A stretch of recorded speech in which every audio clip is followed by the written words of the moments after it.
आता हा पसारा किती नको वाटला तरी आवरावा मात्र आपल्यालाच लागतो आणि त्याचा मला जास्त कंटाळा येतो. त्याआधी बघा सकाळी लवकर उठून आम्ही दोघंही हॉस्पिटलला गेलो होतो.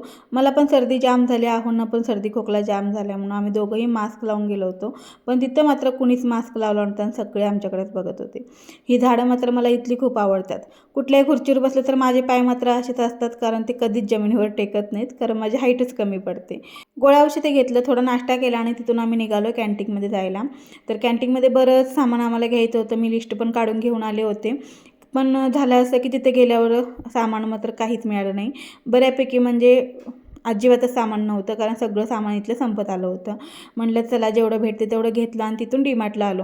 डीमार्टला मला आहोंनी सोडलं आणि ते त्यांच्या कामासाठी दुसरीकडे गेले आणि मला डीमार्टमध्ये काय घ्यायचं तेच समजत नव्हतं. म्हणून मी उगीचच टाईमपास करत ह्या बेबी सेक्शनला आले आणि इथले छोटे छोटे क्यूटसे फ्रॉक बघून मस्त वाटत होतं.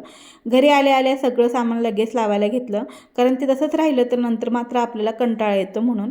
आणि सगळे डबे वगैरे भरून ठेवले मसाल्याचे आणि मग हा पसारा आवरेपर्यंत मला संध्याकाळचे 5 वाजले होते. चला भेटूया अशाच नवीन व्हिडिओमध्ये. बाय.